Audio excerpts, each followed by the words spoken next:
এই যে মহারানী, একটা কাজ করতে বলেছি, এখনো শেষ হয়নি। সকালের খাবার যে হয়নি, তার দিকে কি খবর আছে তোমার? মা মেয়ে দুজনেই শুধু বসে বসে যে আমাদের মাথার উপর চেপে খাচ্ছিস, তার টাকা কে দেবে? বৌদি, এই বাড়িটা আমাদের। দাদার যতটা অধিকার আছে আমারও আছে। এই বাড়ির সব সম্পত্তি সমান ভাগ হবে। তাই এখানে তোমরা আমাদের খাওয়াচ্ছ না, আমরা নিজেরটা নিজেরাই খাচ্ছি। তাছাড়া আমি তো সারাদিন এই বাড়িতে চাকরানির মতো কাজ করি। বাড়ির সব কাজকর্ম আমি নিজেই করি, তার বিনিময়ে কয়টা শুধু খেতে দাও। তবুও এখানে এত কথা কেন বলছো? ওরে বাপরে, কথা না বন্দুকের গলি। এই মুখ নিয়ে শ্বশুর বাড়িতে একদিনেও থাকতে পারবি না, তখন আমাদের মাথার উপরে চেপে খাবি। তাই বড় বড় কথা না বলে কাজ কর। না বৌদি, ভালোই আমি শ্বশুর বাড়িতে খেতে না পারি, তবুও তোমাদের কাছে আর আসবো না। তোমাদের বাড়িতে কি আমাকে বসে বসে খাওয়াও, না কম কথা শোনাও? শুধু মায়ের জন্য চুপ করে সব কিছু সহ্য করছি। তাই এই বাড়ি থেকে একবার বের হলে আর এই বাড়িতে কখনোই ফিরে আসবো না। তাই তোমাকে আমার জন্য এত চিন্তা করতে হবে না। কি মুখ রে বাবা, আমাদের খায় আবার আমাদেরকেই কথা শোনায়। দেখবো এই পাহাড় কতদিন থাকে।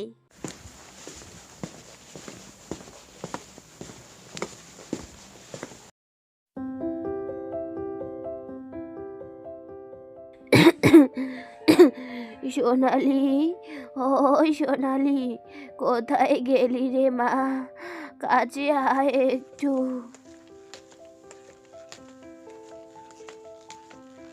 মা, আমি কোথাও যাইনি, এখানেই আছি। তোমার শরীর এখন কেমন আছে? আজ 10 দিন হলো। এবার অনেক দিন হলো তোমার শরীর ঠিক হচ্ছে না। এর আগেও এমন হয়েছে, কিন্তু তুমি বেশি দিন লাগেনি ঠিক হতে। বয়স বাড়ছে, আর কতদিন থাকবো? তুই এত কষ্ট করতে হবে না আমার জন্য। তোর দাদা বৌদির অত্যাচার সহ্য করতে হচ্ছে শুধুই আমার জন্য। তোকে কত বলছি, একটা ভালো ছেলে দেখে বিয়ে কর। আমি সহ্য করতে আর পারছি না রে মা, তোর এত কষ্ট। মা, তুমি চুপ করো, তুমি অনেক বলছো। আমার কোনো কষ্ট হচ্ছে না মা। ওরা আমার সাথে কোনো খারাপ ব্যবহার করে না, আর তোমাকে ছাড়া আমার বিয়ে করতেও মন চায় না। আমি তো সারা জীবন আমার মায়ের কোলেই থাকতে চাই। মায়ের কোলে সব থেকে বেশি শান্তি লাগে। আমি কি জানি না রে, বৌমা সারাদিন তোর সাথে ফরমাস করে, আমাকে নিয়ে কথা শোনায়। তোর বাবা চলে যাওয়ার পর তোকে আর তোর দাদাকে কত কষ্ট করে বড় করলাম, কিন্তু তোর দাদা বোনটার কথা একবারও ভাবলো না। বোনের বিয়ে না দিয়েই আগে নিজেই বিয়ে করলো। এখন বোনকে বাড়ির ঝির মতো করে কাজ করায়। আমার চিকিৎসার টাকা তোর কাছে কাজ করেই কেটে নিচ্ছে। আমি এভাবে বাঁচতে চাই না রে। আমি মরে গেলেই তোরকে ওরা আর এভাবে খাটাতে পারবে না। মা, তুমি তো জানো তুমি ছাড়া আমার আর কেউ নেই। তুমিও যদি আমাকে ছেড়ে চলে যেতে চাও, তাহলে আমি কি নিয়ে বাঁচবো? মা, ও মা, তুমি কেন এসব কথা বলছো? তুমি আর এসব কথা কখনো বলবে না। তোমার মেয়ে কাজ করতে কষ্ট পায় না, কিন্তু তার খুব ভয় হয় যদি তার মা তাকে ছেড়ে চলে যায়। এই যে সোনালি, মরে গেছিস নাকি? আমি তো ভেবেছিলাম তুই মরেই গেছিস। কখন থেকে ডাকছি, কানের মধ্যে তুলো দিয়ে আছিস। মা মেয়ে যখন দেখি তখনই ফুসফুস আর ফুসফুস। আর কত আমাদের নামে গপসপ করবি রে। যা, এখন বন থেকে কাঠ নিয়ে আয়। যাচ্ছি গো যাচ্ছি। ভালোভাবে বললেই না হয় কাঠ কাটতে যেতে হবে? এভাবে ঢং ধরে বলার কি দরকার আছে? কি কথা, নেহাত তোমার দাদা অনেক ভালো, না হলে তোর মতো ঝগড়ুটি মেয়ের সাথে একদমই কথা বলতাম না। জানি না বাপু, মুখ না অন্য কিছু, যখন দেখি তখনই মুখ লাগায়। সোনালি, কেন বুঝিস না রে মা? ওরা তোর সাথে কখনো ভালো ব্যবহার করবে না। তুই বিয়ে করলেই আমি শান্তিতে মরতে পারি। ওদের কাছে তুই আর আমি শুধুই বোঝা মাত্র। আসার অনেক সময় হলো, এখন যেতে হবে।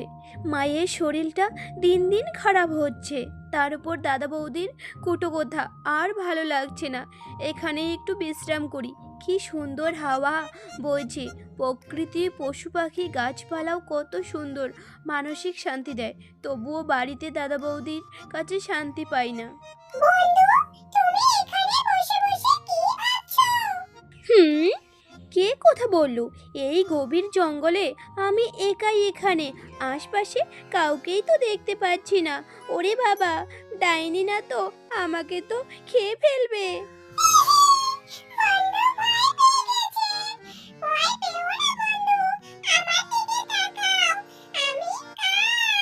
সত্যি সত্যি এই কাক কথা বলতে পারে?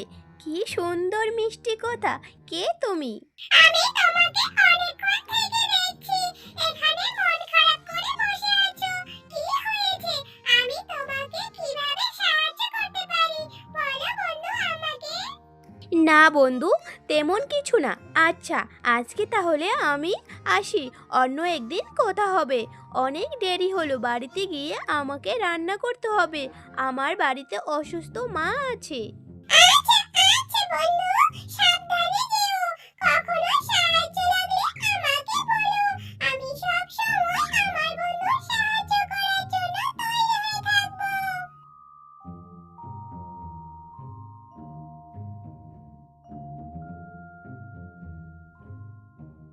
এগুলো কি? খালি খালি ভাত? খালি ভাত কি খাওয়া যায়? কি করব, তোমার বোন কাঠ আনতে গেছে, এখনো বাড়ি ফিরে আসেনি, তাই তো আমি ভাত রান্না করলাম। তরকারি রান্না করতে পারি না, এগুলোই খাও। যখন তোমার বোন আসবে তখন তার কাছেই শুনে নিও সে কেন এখনো বাড়ি ফিরে আসলো না। ও আসু আগে বাড়িতে। ওর এত বড় সাহস! আমার খায় আমার পরে আর আমার কথাই শোনে না। এই যে, এতক্ষণে ফেরার সময় হলো, বাড়িতে যে রান্না হয়নি তার দিকে কি তুমি ধ্যান দাওনি? আর বাড়িতে রান্না বান্না কে করবে?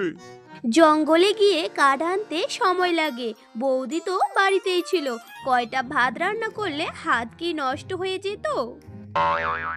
তোর এত বড় সাহস! আচ্ছা বেশ, মায়ের চিকিৎসার টাকা আমি দিতে পারবো না। দেখি তুই কি করিস এখন। এখানে মায়ের কথা কিভাবে আসলো? ওটা আমার একার মা না, তোমারও মা। তোমার লজ্জা করে না মায়ের বিষয়ে এসব কথা বলতে? মা তোমাকে কত কষ্ট করে বড় করেছে, আর তুমি কি না বড় হয়ে সেই মাকেই দেখতে পাচ্ছ না? তুমি কিরকম ছেলে গো? ব্যাস, অনেক হয়েছে। যা বলেছো বলেছো। এখন আমি মায়ের চিকিৎসার কোনো টাকাই দেব না। যাও এখান থেকে।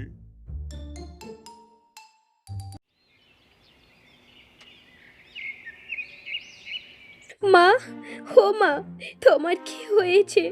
তোমার শরীরটা দিন দিন খারাপ হয়ে যাচ্ছে, আমি চোখের সামনে দেখছি, কিন্তু কিছুই করতে পারছি না। আমার কাছে তো এত টাকা নেই, আমি কোথায় পাবো তোমার চিকিৎসার টাকা? আমি আর বাঁচবো না রে। তুই এখন আমার জন্য আর চিন্তা করিস না, তুই নিজের কথা ভাব। আমাকে যেতেই হবে, তুই নিজের খেয়াল রাখিস রে মা। মা, না, মা, এসব বলো না। তুমি কোথাও যাবে না, তুমি আমাকে ছেড়ে কোথাও যেতে পারবে না মা।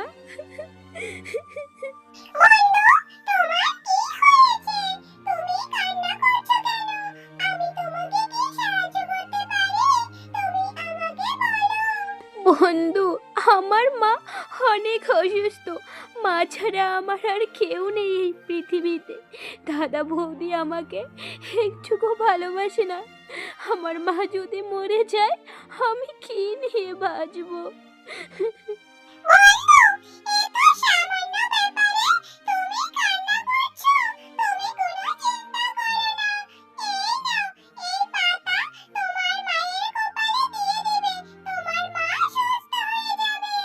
সত্যি, আমি এখনই যাচ্ছি। মা, তুমি চিন্তা করো না, এই গাছের পাতা তোমার কপালে দিলে তুমি সুস্থ হয়ে যাবে। মা, মা, তুমি সুস্থ হয়ে গেছো।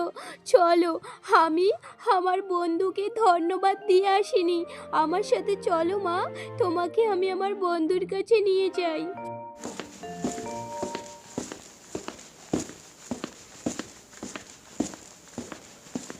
বন্ধু, তোমাকে অনেক ধন্যবাদ।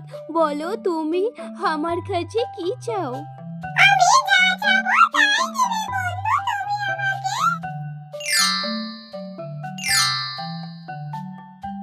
আমি নারায়ণপুরের রাজকুমার চন্দ্র।